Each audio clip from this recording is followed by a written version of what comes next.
get this money from? Money.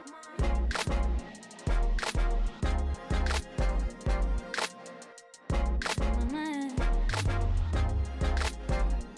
Money.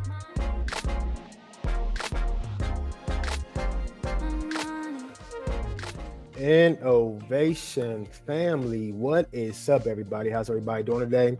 It's me, Brandon, your friend, your neighbor, your host, back with another video from Innovation Property Atlanta.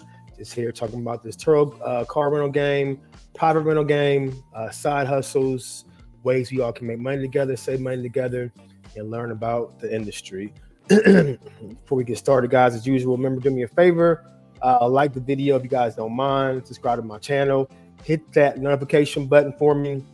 Leave questions, comments, banter down in the comment section. We can have some rapport, and then we will go from there. Today's quick reaction video is going to be from my guy, Lucky, out of Las Vegas. I've been following Lucky for a while now. He's big into the car industry. I believe he has a used car dealership, but we're selling used cars, and also talks a lot about the rental car industry. I think he also rents out vehicles too, has a rental car company, but I'm not 100% for sure. But what I do know is he talks a lot about Turo and the pros and cons, ups and downs, gives updates on how he feels about Turo and what's going on in the car rental industry.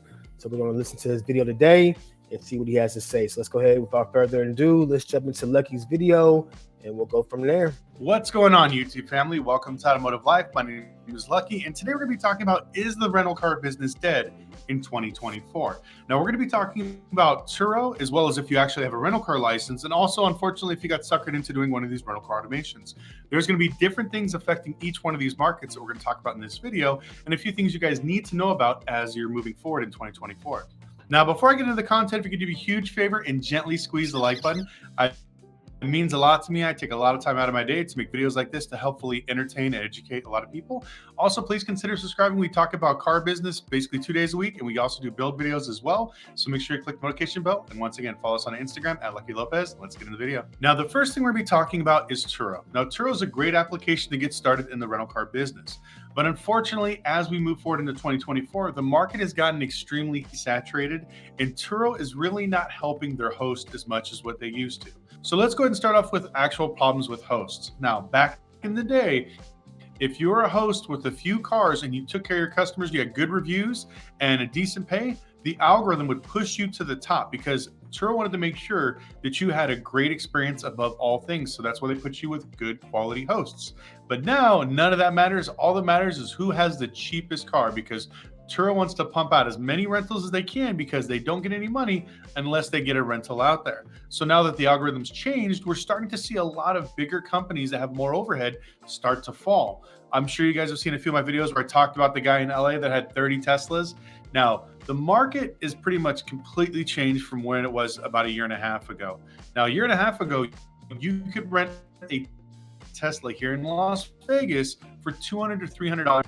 So let's start right there, guys. Let's comment on that part. So he made a good comment as far as the algorithm and what cars Turo is showing and throwing out there to consumers to go to the Turo app to find what kind of car they want to rent. They are going to go for the lowest, cheapest cars, most likely in your area. And a lot of the cars have been rented out a lot of times. They may be beat up condition or not the greatest condition in the world, but it is based on price. So it is a race to the bottom, guys. So you guys that follow me understand that I'm not a big fan of race to the bottom. I prefer to be middle tier towards higher tier. So most of my cars are going to be over $100 to rent on a day-to-day basis. Now, does that hurt me as far as utilization? Absolutely. Can I lower my cars to $25, $50 a day to get it rented out? Yes, you can. But in that case, you're basically playing Russian roulette because you're going to be a lot of clients who won't take care of your vehicles. You're going to spend a lot of money on maintenance and wear and tear. So again, he's talking about the race to the bottom when it comes to the pricing model. A day, making really good money. But fast forward to today, now that the market is saturated and people don't have that extra money to travel around, now that the economy's kind of down, you're trying to see the exact same cars rent from $40 to $60 a day, which is a huge change from where it was before. Also, as Turo increased its insurance, had more losses and stuff like that, you're starting to see the percentage of what Turo takes out of your pocket get a little bit more. And back in the day, they were really great with claims. I remember when I first used them, I had somebody smoke in my car, sent me $300. Some guy puked in my car, sent me $500. They were just really quick. when I sent them pictures of like a breakdown, damage, anything like that, they were so fast and quick to respond because at that time, their whole goal was to get as many hosts like myself that own rental car companies yourselves to get on the platform so they have more and more cars. Well, now that they have all the cars in the world, now they're going to start chopping people down because they want to keep the good hosts or whoever's making them money up at top and basically weed out everybody else. So now what's happening is we have a race to the bottom. The Turo market is uglier than the girl you made out with on an all-night video. Go, race to the bottom. But all jokes aside, the rush to the bottom is something that we've been talking about for the last 6 months when it comes to Turo. We're seeing a lot of hosts that are doing this professionally have to lower their prices to compete with people that are literally running a rental car business out of their bedroom. They don't care about making any profits. They don't care about depreciation, maintenance, paying their insurance, getting some sort of overhead. None of that. All they care about is making their car payment. And you're seeing a lot of people basically drop their cars and drop their prices to next to nothing just so they can make their car payments so they don't have to. And unfortunately, this is the trend that's been going on for the last 6 months. And I see it continuing, unfortunately, till probably the mid or end of 2024. Now, with this downfall comes some good and some bad. Now, the good news is they're actually going to be weeding out a lot of the people that shouldn't have been on Turo in the first place. Everybody that basically watched a few YouTube videos, saw everybody making this money and decided to jump in there, but they don't really take it seriously. They have one car, it's not that nice, and they're just trying to mess up the system. All they're doing is bringing the prices down, but those people are going to get brought out because as prices go down, they're not going to make enough money to make it worth their while, so they're just going to eventually fade out. Also, when you're a business, you care about your reviews. You want to take care of customers. With these people, they don't really care. They're not going to drop them off. They're not going to clean it. This is another reason why, I'll be honest with you, I don't rent Turo. I always rent from like Hertz, Avis, Budget, whatever else, because when I travel, I'm telling you, I've had it twice where I've gotten cars just nasty, smelt like weed, smell like somebody had sex in the back seat. And it's like, I don't want to be in that stuff. I go with the corporate company, have no issues, no problems. And last time I went to LA, it cost me $29 a day for a brand new Nissan Altima. So I was extremely happy, no problems. So, but this is what you're competing with. Now that rental car businesses are starting to lower their prices as well, now people on Turo are chasing this. But some of the bad that comes along with it is if you're a Turo host now and you're looking at expanding your business and staying in there, you're going to have a really tough time because unfortunately you have to wait till all these knuckleheads get kicked off the platform. Now it's happening. I'm sure you guys have seen online of people getting kicked off left and right. But unfortunately, this is another bad thing, is they're actually kicking off good people because now that the market is saturated, they're going to start grinding on results, how many times your car go out, and also going to be messing with you when it comes to reviews. So I've had a lot of my subscribers reach out to me complaining how they got unfairly kicked off of Turo. Now, a few of them were very simple things like, hey, the customer was a few minutes late. They complained about something. You know, people complain just to get a free ride. There's people out there literally that know how to work the Turo system.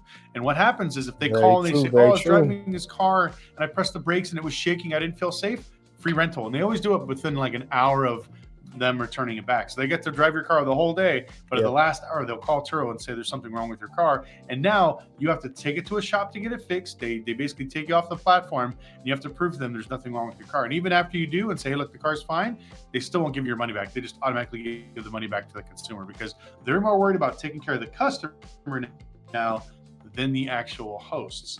So before the market started to turn with Turo, I told a lot of people to make sure that you don't put all your eggs in one basket. You have them on different platforms. But unfortunately, Turo put out a bunch of rules in different states stating that you can't put your car on other rideshare platforms, which I think is BS. And unfortunately, a lot of these other rideshare programs and apps are actually coming under fire from different regulators, different insurance companies, and a lot of bad stuff. So a lot of these guys are slowly fading away. So if you're seeing the writing on the wall, my advice is if you're in Turo right now, brace for a really ugly 2024. And if you're thinking about getting into the business, I'll be honest with you, don't. Wait till at least maybe halfway through 2024 so we can see how bad this recession or soft landing is going to be. So this way you can make an educated decision of whether you want to invest your money in there. But to be honest with you, the ROI of what you're going to do of buying a $60,000 SUV to rent it out for maybe $150 a day, you would be much better off buying maybe 5 or 6 cheap cars and then flipping them. You pretty much be able to do anything with making more money. It's just not worth the headache. And so I would definitely stay away from that. So now we're going to be talking about if you wanted to get into or currently have a real rental car business where you rent to the general public. Now, traditionally, this is kind of the best way to go because you can kind of make up your pricing and charge retail prices. And a lot of times you could feed off of whatever your local airport is doing. So if they wind up marking up cars crazy high, all you got to do is make them $10 cheaper and you will steal all their business. But here are some of the downfalls when it comes to owning your rental-car business. Right now, the insurance is at an all-time high. Crazy. The reason is the few people that could get insurance that want to do the rental car business winded up realizing that after 2 years of driving their, whether exotic cars, classic cars, or just regular cars, that they beat the hell out of them. They never pay down for depreciation. They never pay down for maintenance. They just basically rob the piggy bank. And what happens at the end? They started doing insurance fraud. Oh, this car disappeared. They crashed their car. They had a fire, whatever else. And so insurance companies were taking massive losses over the last 2 years from all these fake rental car company guys. And so now, if you want to get in the rental car business, your insurance is going to be so astronomical. It's sky not even high. worth it.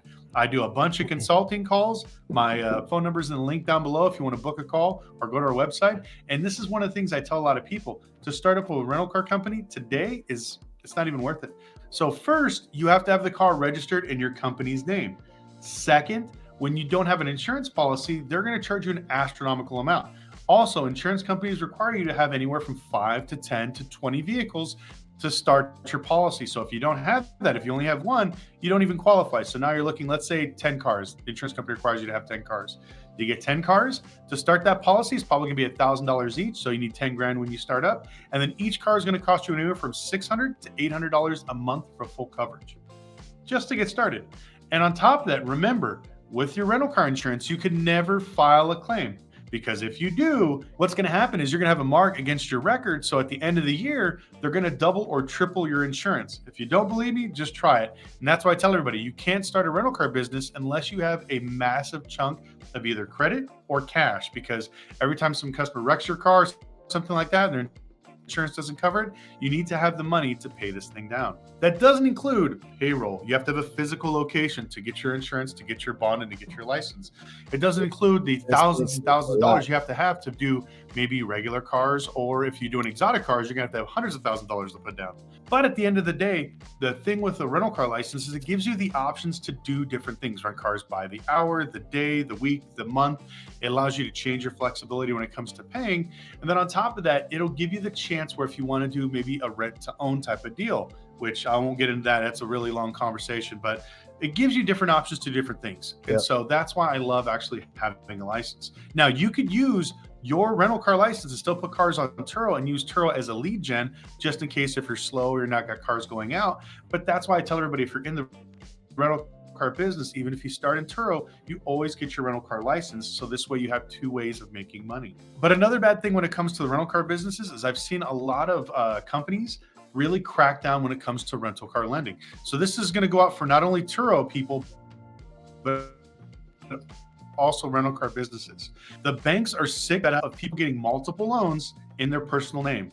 This is the thing you'd never want to do. I know there's a bunch of these stupid YouTube gurus that were telling you guys go to 10 different dealerships and buy, 20 cars in one weekend and then, start your Turo fleet in your business. But they never tell you what happens after that. Once you get flagged, no company's going to work with you. You're in the debt up your eyeballs. And then if you want to buy a house or something, or maybe buy a personal car, you're screwed. They're going to list you as somebody that's high risk. True. Once you do this, Let me you stop can't get any Lucky cars. right there. Now, if you're just starting. So let's talk about what he's talking about, guys. So you guys who follow me know I preach to start off small, one C2s, 3s when it comes to buying cars. Never do what a lot of the, like he mentioned, the so-called Turo gurus and rental car gurus mentioned by putting 5, 10, 15, 20 cars, especially luxury cars in your personal name starting off. Figure out if you want to do Turo first, do rental cars first, if you even like it, and start off small. If you put 10, 15, 20 cars in your personal name, you don't like doing it, and the way the market is right now, it's going to be hard to recoup your money back. On top of that, cars going to be upside down. You don't want to get in all this debt, destroy your personal credit where you can't buy other things. And you have a family, you can't buy a house. You can't do other things you might want to do with that your credit, like start a business or get a loan for something else over these personal vehicles. So he's right on the money when he says, do not go in a lot of debt when you talk about Turo cars starting out. Start off just 1 or 2 basic cars, economy cars, stick to a strict budget and just go from there. You don't want to Starting out, I tell everybody, get a corporate line of credit, build your personal credit as well. And then when you go there, go to banks and make sure you tell them what you're doing. I am a rental car company. I'm using these cars for transportation. I need a fleet line of credit, or I need X, Y, and Z, and say it out loud what you're going to do. I hate these people that lie. Oh, just lie and say you're using this for your personal use. Because what happens is when you own a rental car business, you have shorter terms. So you don't get 72 months at 3%. You're going to get probably 48 to 60 months at maybe 12 to 13% because it's a commercial loan. It's made and designed for you to put more money down and pay off more. So this way, within 2 years, you're not upside down. You can outrun depreciation. But people are not taught this. They're always taught to get the cheapest loan, the cheapest payment they possibly can get. And this is what sets everybody up for disaster. And that's why if you watch any of these rental car gurus on YouTube, every 2 years, they always disappear. Why is that? It's because they run out of money. Once they have their fleet, then they realize, oh my God, I owe $10,000, $20,000 more on the car than what it's actually worth. And don't even get me with exotic cars. I'm going to save that for the rental car automation section, but it gets even worse. So now we're going to talk about the big elephant in the room, which is called rental car automation. Now, just the name is an oxymoron. There is nothing automated when it comes to cars. When you rent out a car to an individual, you need to be there. You need to inspect the car. You need to talk to the customer, insurance, do a whole bunch of stuff just to make sure that you're not getting screwed, because they will steal and take off with your car. Now, if you've noticed a lot of these ads lately, it's because these guys realize that if they buy a car themselves and rent it, they'll never make any money because after depreciation, miles, and basically losing their ass on the loan and high interest, there's no money to be left over. What these guys want from you is to take your car and rent it out to a bunch of strangers because they figured out the winning formula. If you have your own car, you have to worry about maintenance, depreciation, your loan, insurance, all this stuff. But if they take somebody else's car, they don't care. They take 50%, you get the other half, and then basically they get to ride your car into the ground. After a year, 2 years, whenever you get sick of these guys, you ask for your car back, they give it back to you. Now the payment's on you, the maintenance, the depreciation, all that stuff is on you, and they get to walk away with their money free and clear. Now, the reason why you're seeing such a bump in all these things is because these guys realize that they can't get a line of credit. Credit is tightening down. We talked about the credit crunch on this channel many a times. So now all these clowns can't get nice cars, luxury cars, or exotic cars. So what are they doing? They're running thousands of dollars in ads every single day to try to trick people like you into renting their cars. And unfortunately, they know that there's a lot of people that bought cars during the pandemic that they really can't afford now. So all these people with these Dodge Challengers and Chargers at 22% interest with a $1,500 car payment are like, well, man, I need to rent my car out because I can't make that kind of money anymore. And they're going to these guys and they're letting them rent out their cars. Now, here's the downfall, and here's all the legal things. Now, the first one, they're going to either rent it out on Turo. If they do that, at least they have insurance through Turo. That is one good thing. But the bad thing that most of these guys have is they don't have a single business license or insurance. And then they always tell you that, oh, the customer's insurance is going to pay for it. You don't have to worry about it. Well, I'm here to tell you that is absolute bullshit. So, for example, they're going to take your car and rent it out to some random person. So let's say that this random person is driving around, they have full coverage insurance, but they were driving and they hit a school bus, crashed, kids catch on fire, your car's totaled out, whatever else. The first thing the insurance company is going to do is run the registered owner. They're going to say, okay, well, we're going to write a check to, let's say, the rental car business for the car. But then they're going to see, well, this car's not registered to Las Vegas Exotic Car Rentals. This car is registered to Mr. Bob Smith. And so the first thing they're going to say is Bob Smith the owner and operator of this rental car company? No, he's not. He's one of my clients. I took his car and I rented it out. So now the insurance company knows that this person doesn't really own the car. So a lot of times what they do to play like tricky games is they will not pay. They will say, you know what? You're not a real rental car company. We're not going to pay you. Fight us in court. And so now you, the customer, are out of car. This guy took the money and he's like, oh, well, you have to fight with the insurance company, and walks away. And you have nothing to protect yourself. And that's all I see with these exotic rental car automations. Now, I've messaged a few of these guys on Instagram, and a few of them have messaged me saying, dude, my program's legit. I'll show you how to do this. And I'll tell you some of the little funny things that they're doing. First, they're doing a lease with an option to buy when it comes to your exotic car. So they'll ask you to put $100,000 down on, let's say, a Lamborghini Huracan, and you have to lease it through their company. So this way it's correctly insured and everything else. Well, what happens is when you put that money down, it's no longer your car. It's the company's car. They tell you it's your car. They want you to make the monthly payments as you make money, and they give you whatever split is at the end. But guess what happens when the car stops renting or it needs major maintenance or something like that? Well, you guys are both partners when the money's coming in, but what happens when the money's not coming in anymore? Now it's your problem. You need to make the payment. You need to pay the insurance. You need to pay the maintenance. And guess what happens if you don't? Well, the car's in their name. All they do is they just take it from you and you're screwed. I've talked to tons of people that have lost hundreds of thousands of dollars over the last few years with clowns like this. So don't fall into this rental car automation thing. Don't believe the hype. There's a lot of stuff. Perfect example. I have a rental car course and a dealership course and how to start an auto body shop and mechanic shop. I believe in helping people learn about these businesses, but as the economy slowed down and stuff like that, I took them offline because I don't want anyone to risk their money during an economic recession.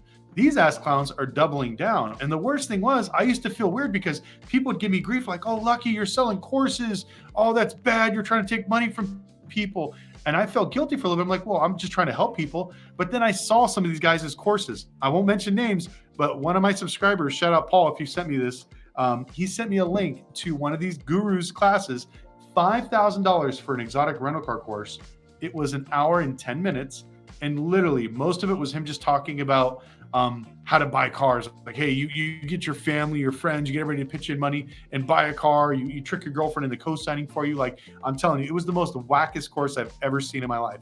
My regular rental car course is 8 hours. The actual exotic one is 20 hours. My dealership course is 32 hours. So after watching that, I felt a lot better with actually selling classes.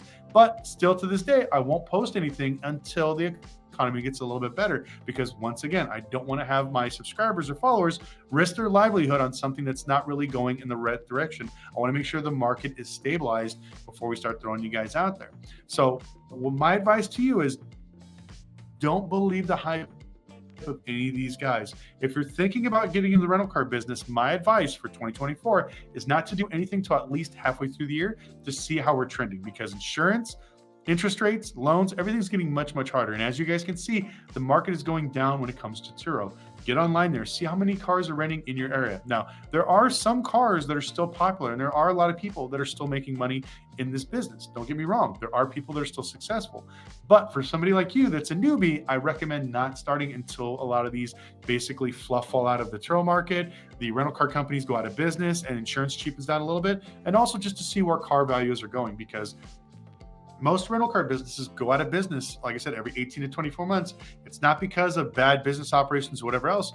90% of it is because they bought their cars for too expensive. And when they tried to get rid of them, they owed way too much on them and they had to commit insurance fraud or just walk away. But anyways, I want to thank you guys so much for watching. If you guys are a Turo host or rental car company, please let me know in your market how things are going. Are you making good money? Are things slow? Is the market oversaturated? Definitely What's slow, the craziest Lucky. thing Definitely you've seen? slow I actually right saw now. somebody renting a older Tesla. I think it was like a 2014 or 15 here in Vegas for $30 a day. I mean, it looks like it was beat to shit, but that's one of the things that we're seeing in our market. People are basically just desperate, just getting rid of cars. Yep. But let me know what you're seeing in your market. Will Also, do, if sir. you're I'll leave a interested in more comment in the videos like comment this, I'm going to be section, doing one Lucky. about starting a dealership. Appreciate it, guys. So as always, let me put my last 2 cents, get my input on the video. Overall, great video. Lucky's dropping some gems, giving some real good input as far as the Turo market processes and where we're at right now as far as race to the bottom. I think right now is going to be a tough time for a lot of us Turo hosts, rental car people, only because of the seasons also being colder in most states and locations. Even here in Atlanta is really slow this month. So hopefully this weekend I'll be busy with Martin Luther King holiday, 3-day weekend for people, and they'll fly in and hang out. But my website is below, www.innovationpropertyrentals.com. You guys want to check out my website, my inventory, and what I got going on. You want to book with me? That's my website. But this is today's reaction video, guys. Sorry for being so long, but Lucky's a good dude, drops gems. So I want you guys to hear the whole video. So you guys have a good rest of your day, and thanks for tapping into this video. Talk to you later.